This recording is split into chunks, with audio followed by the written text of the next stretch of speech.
And Pakistani authorities have concluded that the death of Islamabad-based investigative journalist Arshad Sharif in Kenya was a premeditated murder. A detailed report by two Pakistani detectives sent to Kenya to investigate circumstances surrounding Arshad's death said it is a case of a planned targeted assassination with transnational characters rather than a case of mistaken identity, as earlier reported by the Kenya police. And as Hassan Mugambi tells us, the report cites contradictions by Kenyan authorities and the outcome of two post-mortem examinations conducted on Sharif's body as areas that provided glaring gaps. The team of two detectives set up by the Pakistani government to probe the death of Pakistani journalist Arshad Sharif that happened in Magadi area of Kajiado County reports that Sharif's death in late October this year was a case of a premeditated murder.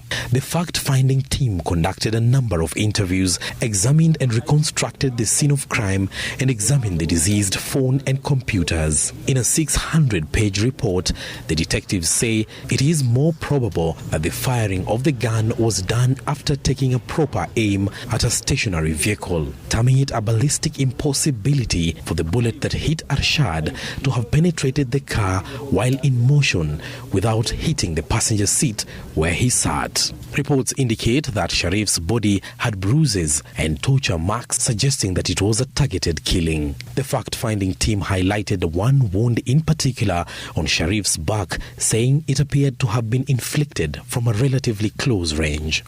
The report reads in part, and I quote, "The injury had to have been caused either before the journalist got into the vehicle or the shot was fired from a relatively close range, possibly from inside the vehicle and almost certainly not a moving vehicle." The team's report also pointed out apparent contradictions in the autopsy reports in Kenya and Pakistan. The post-mortem examination report in Pakistan identified 12 injuries on Sharif's body, whereas the Kenyan report identified just 2 injuries pertaining to gunshot wounds. Arshad Sharif, who had fled Pakistan, citing threats to his life, was shot dead in what officers who were at the scene termed a response of fire from a vehicle that disobeyed orders to stop at a roadblock. It, however, remains unclear from both police officers in Kenya and investigators from Pakistan whether the round that killed him was fired from outside or inside the vehicle. Hassan Mugambi, Citizen TV.